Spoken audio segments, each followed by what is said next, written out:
Student, welcome to my channel. आज के class में हम लोग लीनियर इनइक्वालिटीज जो कि क्लास 11 का चैप्टर है उसके बारे में आज हम लोग पढ़ेंगे। तो चलो आज से क्लास शुरू करते हैं। तो सबसे पहले इनइक्वालिटी होता क्या है उसका पहले नोट्स आप लोग अगर नहीं लिखे हो तो लिख सकते हो ये वीडियो देख के।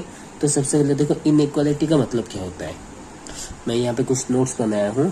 तो देखो, statement involving the symbols greater than, less than, greater than equal to, less than equal to is called an inequality. इसका मतलब कोई किसी भी स्टेटमेंट में अगर ये सिंबल रहा तो इसको हम लोग इनइक्वालिटी कहेंगे स्टेटमेंट को।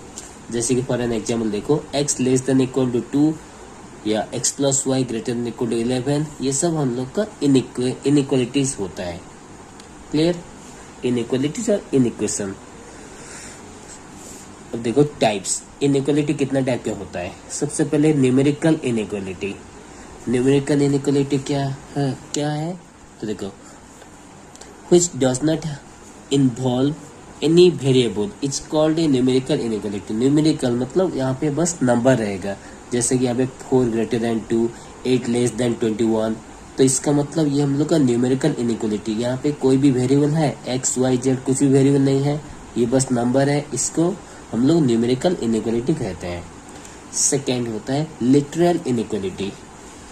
Literal inequality means which are variables it's called literal inequality. Variable means X Y Z कुछ भी हो सकता है। जैसे कि यहाँ पे x less than 7, x minus Y greater than equal to 4। यहाँ पे देखो वेरिएबल्स है, यहाँ पे x है, यहाँ पे x और y दोनों है। तो इसी को हम लोग लिटरल इनइक्वालिटी कहते हैं। Third one is strict inequality. Strict inequality means which have only less than or greater than symbol। देखो यहाँ पे ग्रेटर देन इक्वल टू दिया हुआ है, पर यहाँ पे ये लेस देन और ग्रेटर देन सिंबल, यहाँ पे इक्वल टू नहीं रहेगा। तो इसको हम लोग स्ट्रिक्ट इनइक्वालिटी कहते हैं। जैसे कि यहाँ पे 3x plus Y less than 0, x greater than 7, ये हम लोग का स्ट्रिक्ट इनइक्वालिटी है क्योंकि यहाँ पे इक्वल टू सिंबल नहीं दिया हुआ है। Clear? Next fourth one is slack inequality. Slack inequality किसको कहते हैं? which have only greater than equal to और less than equal to, ये दोनों सिंबल होना चाहिए। इसको हम लोग स्लैक इनइक्वालिटी कहते हैं। जैसे यहाँ पे 3x plus 2y less than equal to 0 या y greater than equal to 4, इसको हम लोग स्लैक इनइक्वालिटी कहते हैं। अगर इक्वल टू लेस देन, ये इक्वल टू अगर नहीं रहता तो ये हो जाता कितना, ये हो जाता हम लोग को स्ट्रिक्ट इनइक्वालिटी। पर यहाँ पे इक्वल टू सिंबल है, इसीलिए इसको स्लैक इनइक्वालिटी कहते हैं। ये जो लकीर दिया हुआ है लाइन, इसको इसी के लिए इसको ग्रेटर देन इक्वल टू पढ़ाया जाता है, यहाँ पे लेस देन इक्वल टू पढ़ाया जाता है इसको। नेक्स्ट, अब आते हैं इक्वलिटी इनइक्वालिटी समझ में आया। अब आते हैं लीनियर इनइक्वालिटीज के बारे में। अब देखो, an inequality it's said to be linear if the variable occurs in first degree only and there is no term involving the product of the variables। इसका मतलब देखो, एग्जाम्पल में ax plus b less than equal to 0, ax plus by plus c greater than 0। यहाँ पे देखो variable का जो degree है वो फर्स्ट डिग्री, मतलब x का डिग्री 1 है, यहाँ पे भी x और y दोनों का डिग्री 1 है। और there is no term involving the product of the variable, मतलब जो भी वेरिएबल है उस दोनों का प्रोडक्ट नहीं होना चाहिए कोई किसी भी टर्म में। अगर यहाँ पे एक्स वाई हो जाता प्रोडक्ट तो ये हम लोग का लीनियर इनइक्वालिटीज नहीं होता। तो देखो, ए एक्स अलग से है, प्लस बी वाई अलग से है, कांस्टेंट अलग से है, इसका मतलब ये लीनियर इनइक्वालिटीज है। क्लियर?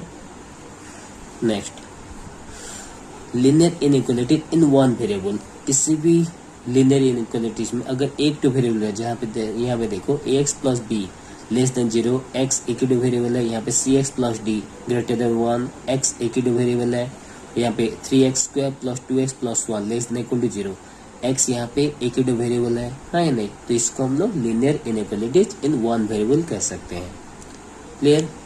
सेम लीनियर इनइक्वालिटीज इन टू वेरिएबल, जहाँ पे x और y या t और y कोई दो टू वेरिएबल अगर रहा तो इसको हम लोग लीनियर इनइक्वालिटीज इन टू वेरिएबल कहते हैं। देखो यहाँ पे x और y, यहाँ पे t और y। Clear? One variable two variable. अब चलते हैं इंटरवल की ओर। तो देखो यहाँ पे ये सबसे इम्पोर्टेंट है। लीनियर इनइक्वालिटीज में जब भी हम लोग नंबर लाइन ड्रॉ करेंगे तो इंटरवल सबसे इम्पोर्टेंट है। Concept of interval on A number line. तो सबसे पहले क्लोज्ड इंटरवल होता क्या है, तो देखो यहाँ पे ए और बी ये दोनों ये क्लोज इंटरवल दिया हुआ है। ये जो ब्रैकेट है इसको क्लोज ब्रैकेट कहा जाता है। तो x such that a less than equal to x less than equal to b where x belongs to r। तो देखो यहाँ पे ये लेस देन इक्वल टू, यहाँ पे भी लेस देन इक्वल टू दिया हुआ है। इसका मतलब ये जो a और b है यहाँ पे हम लोग ये सर्कल ड्रॉ करेंगे, छोटे सर्कल, इसको फिलिंग कर दो, दोनों साइड फिलिंग कर दो और इसको थिक लाइन ड्रॉ कर दो। इसका मतलब x का जो वैल्यू है a और b के बीच में है, वेरी कर रहा है। क्लियर? a के इधर नहीं गया है कि b के इधर नहीं गया है, a और b के, इसलिए इसको क्लोज किया गया है, इसलिए इसको फिलिंग कर दोगे तब जाके ये क्लोज इंटरवल कहा जाएगा। a less than equal to x less than equal to b। Clear? अब देखो ओपन इंटरवल हम लोग किसे कहते हैं, ये जो ब्रैकेट है इसको ओपन इंटरवल ब्रैकेट कहा जाता है। जैसे कि x such that a less than x less than b। देखो यहाँ पे इक्वल टू सिंबल नहीं है इसलिए ये ओपन हो गया। देखो यहाँ पे ये जो सर्कल ड्रॉ किया इसको हम लोग फिलिंग नहीं किए। यहाँ पे जैसे ये डार्क सर्कल किया गया है फिलिंग करके, पर यहाँ पे फिलिंग नहीं हुआ है, इसका मतलब ये ओपन है। माइनस इन्फिनिटी टू इन्फिनिटी के बीच में a और b है, और ये a less than x less than b। तो देखो यहाँ पे ये डार्क लाइन खींचा गया है पर ये जो सर्कल है ये फिलिंग नहीं हुआ है, इसका मतलब ये ओपन इंटरवल है। क्लियर? नेक्स्ट सेमी ओपन और semi close interval. Semi open मतलब आधा ओपन होगा आधा क्लोज होगा। जैसे देखो यहाँ पे ये ओपन ब्रैकेट है, ये क्लोज ब्रैकेट है, यहाँ पे ये क्लोज ब्रैकेट है और ये ओपन ब्रैकेट। तो यहाँ पे आधा क्लोज आधा ओपन कैसे होता है, जैसे यहाँ पे x such that a less than x less than equal to b।